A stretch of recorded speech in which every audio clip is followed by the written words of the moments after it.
Welcome, student, in the second lecture of our chapter Units in Measurement. In this chapter, we have studied about the units, such as what is unit and how result of measurement can be expressed. As you know, result of measurement is expressed in the terms of NU, where N is numerical value and U is unit, and relation between N and U is N is inversely proportional. We have also studied about the properties of unit. The properties of unit are it should be well defined, it should be internationally accepted, easily accessible, easily reproducible. These are the units of, these are the properties of units. And I told you about the classification of units. There are four types of units, such as fundamental units, derived unit, supplementary unit, and practical unit.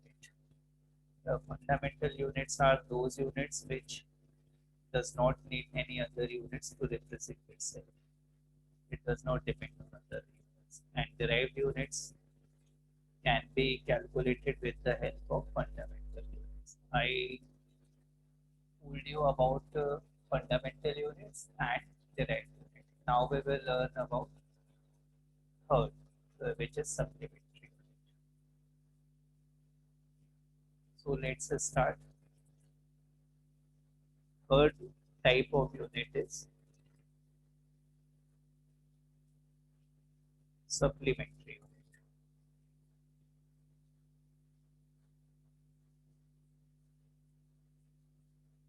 Supplementary units.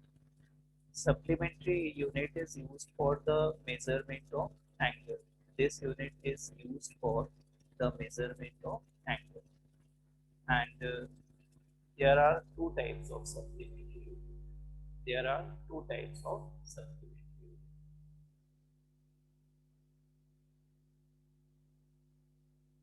Number one,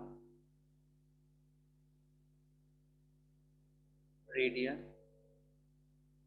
and number two, steradian. Radian and steradian. Radian is used for the measurement of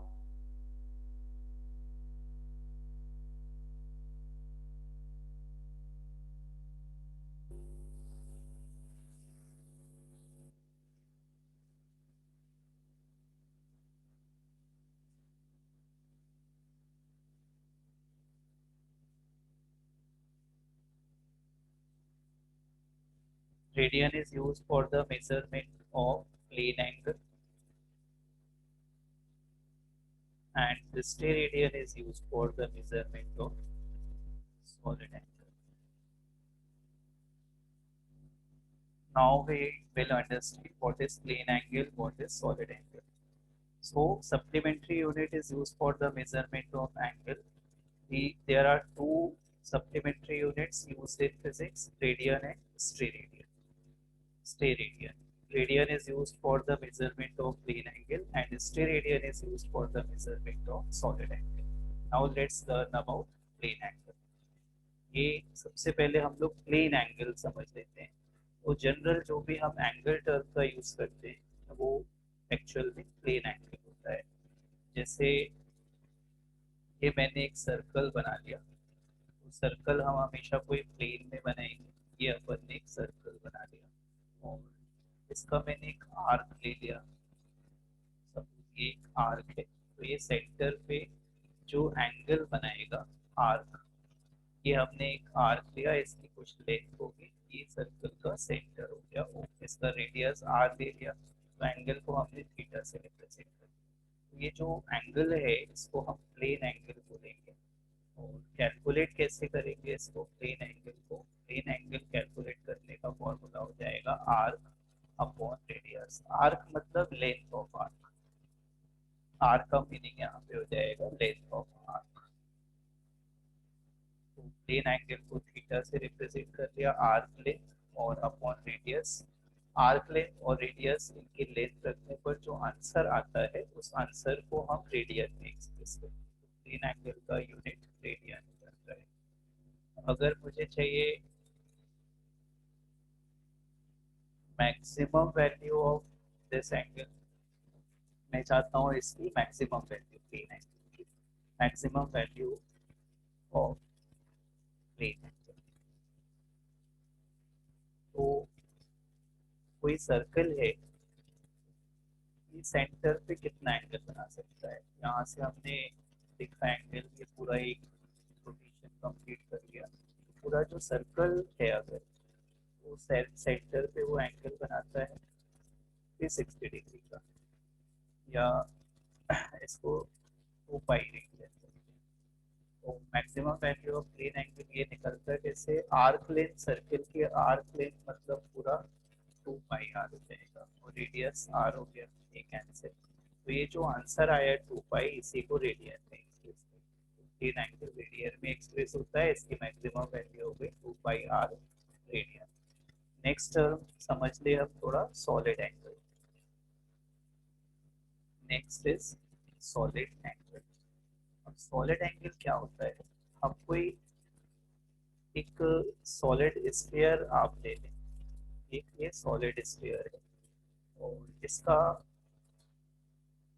surface का एक छोटा सा element ले लें। मान लो ये हमारा surface का एक एलिमेंट है, ये इसका कुछ सरफेस एरिया होगा, इसको हमने एस बोल दिया, और ये सेंटर हो गया। तो ये जो सरफेस का पार्ट है, ये सेंटर पे जो एंगल बना रहा होगा, ये एंगल प्लेन एंगल नहीं है, ये 3 डायमेंशनल एंगल होगा। ये जो स्मॉल एरिया लिया है, ये इसके पॉइंट्स को हम यहाँ सेंटर से ज्वाइन कर देंगे, और ये जो एंगल बनेगा, इस एंगल को सॉलिड एंगल बोलते हैं। ये एंगल 3 डायमेंशनल होगा, ना कि 2 डायमेंशनल। यहाँ जो एंगल, इसको हमने ओमेगा से रिप्रेजेंट कर दिया।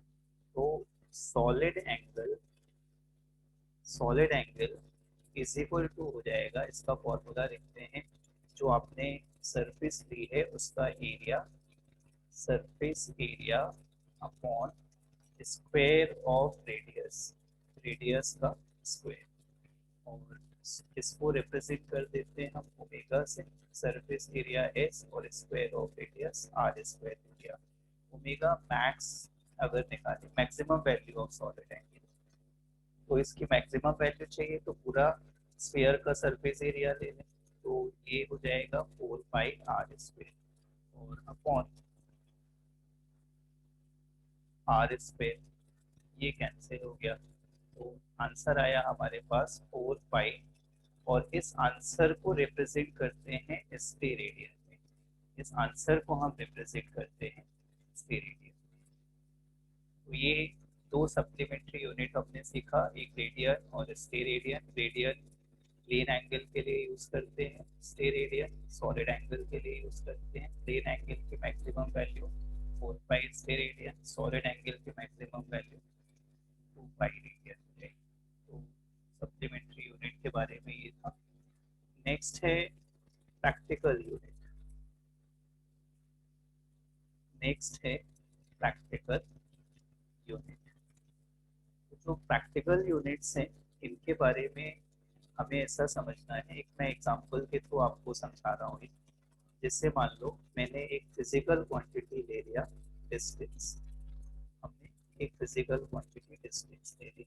डिस्टेंस के लिए जो हम मेन यूनिट यूज करते हैं, डिस्टेंस के लिए जो मेन यूनिट, जिसको हम लोग एसआई यूनिट भी बोल सकते हैं, वो होता है मीटर।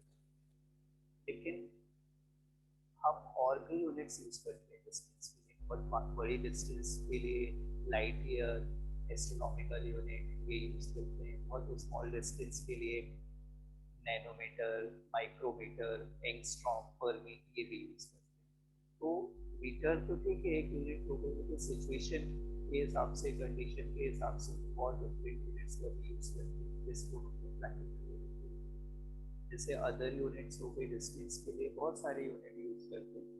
मैं यहाँ पर कुछ यूनिट्स के नाम लिख दे रहा हूँ डिस्टेंस के लिए। जैसे लार्ज डिस्टेंस है, अगर लार्ज डिस्टेंस के लिए हम लोग यूज करते हैं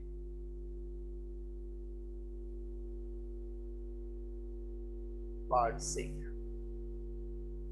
और यूज करते हैं लाइट ईयर का, और यूज करते हैं एयू। एयू मतलब एस्ट्रोनॉमिकल।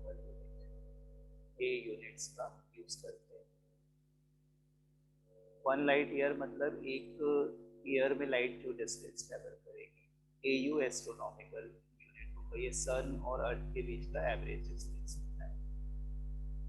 पार्सिक मतलब जो अर्थ है सन के सराउंडिंग में रिवॉल्व करती है, तो उसका एवरेज ऑर्बिट डिस्टेंस होता है, तो ये पार्सिक हो जाएगा। और ये 3 यूनिट हम लार्ज डिस्टेंस के लिए यूज करते हैं। मैं इनकी वैल्यूज लिख दे रहा हूँ, मीटर कभी यूज आ सकती है, तो बस ये फॉर द इंफॉर्मेशन। तो 1 पार्सेक इज इक्वल टू होता है 3.08 इंटू 10⁻60 मीटर, और 1 लाइट ईयर होता है equal 9.46 into 10⁻15 metre. 1 AU 1 astronomical distance equal होती है 1.496 into 10⁻11 मीटर। तो ये लार्ज डिस्टेंस के लिए यूज करते हैं। ऐसे हम स्मॉल डिस्टेंस मेजर करने के लिए भी कुछ और यूनिट्स का यूज करते हैं। अलग अलग जगह पर ये यूनिट्स यूज की होती है। जैसे बहुत स्मॉल डिस्टेंस है तो इनको मेजर करने के लिए यूज करते हैं एंगस्ट्रॉम, माइक्रोन, फर्मी। ये स्मॉल डिस्टेंस को मेजर करने के लिए यूज करते हैं। इनकी भी मैं वैल्यूज दे दे रहा हूँ। 1 एंगस्ट्रॉम इक्वल टू होता है 10⁻−10 मीटर। 1 माइक्रोन 1 माइक्रोन होता है इक्वल 10⁻−6, एंड 1 फर्मी के न्यूक्लियस के अंदर के डिस्टेंस मेजर करने के लिए एटम के अंदर, तो 1 फर्मी इज इक्वल टू 10⁻−50। तो ये स्मॉल डिस्टेंस के लिए प्रैक्टिकल यूनिट हो जाती है। तो सिचुएशन वाइज यूनिट्स चेंज होती रहती है, जिनको हम लोग प्रैक्टिकल यूनिट्स बोल सकते हैं।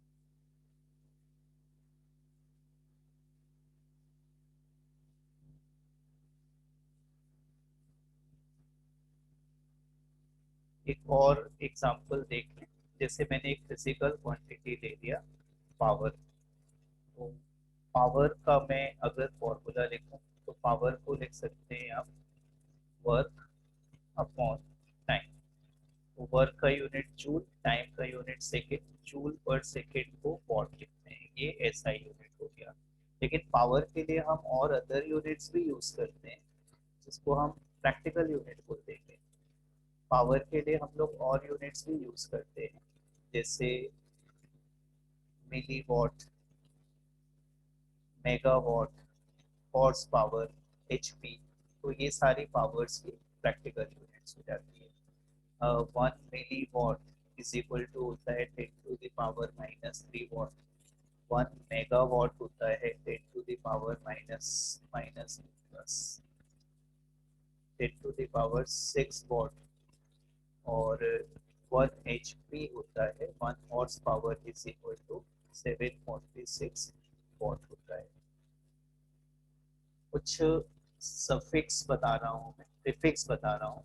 ये यूनिट्स के पहले लिखे होते हैं तो उनकी एक फिक्स्ड वैल्यू होती है, इसको बस ध्यान रखना चाहिए आपको, यूज आ जाती है।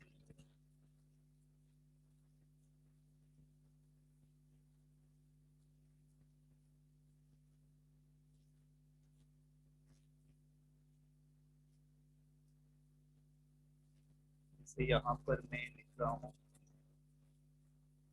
पावर ऑफ 10, इसके बाद यहाँ लिख रहा हूँ मैं प्रीफिक्स और सिंबल।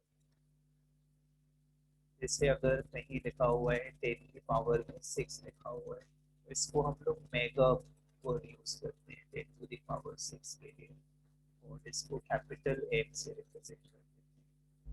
ये लिखा हुआ है तो ये तो आपको मालूम नहीं होना चाहिए, ये को किलो वर्ड यूज यूज करते हैं, एक्स लिखेंगे और इसको हम के लिख देंगे। ऐसे ही -2 है अगर तो हम यूज करते हैं सेंटी और सी लिख देंगे। -3 हुआ तो हम यूज करते हैं मिली और इसको स्मॉल एम लिख देंगे। -6 हुआ तो इसके लिए यूज करते हैं माइक्रो और ये न्यू साइन से डिनोट करते हैं इसको। -9 हुआ तो हम यूज करते हैं नैनो, एन लिख देते हैं। -12 हुआ तो हम यूज करते हैं यूको और इसके लिए वी लिख देते हैं। तो ये कुछ प्रीफिक्स हैं जो 10 की पावर के लिए यूज करते हैं। एक और चीज सीखी हम लोग यूनिट्स के बारे में, system of units. System of units, units के 4 सिस्टम पढ़ेंगे हम लोग। CGS, FPS, MPS और MPS का ही एक्सटेंडेड वर्जन होता है, इसको SI बोलते हैं, इंटरनेशनल सिस्टम होता है। तो पहले हम लोग ये 3 देख लेते हैं।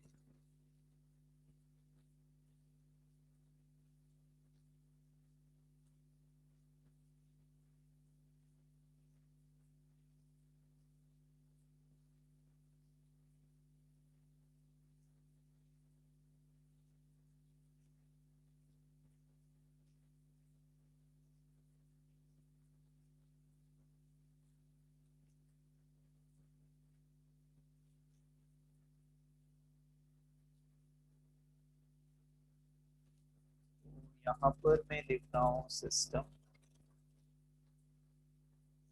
और यहाँ पर लिख रहा हूँ मैं length, mass and time. 3 system है, CGS, FPS और MKS।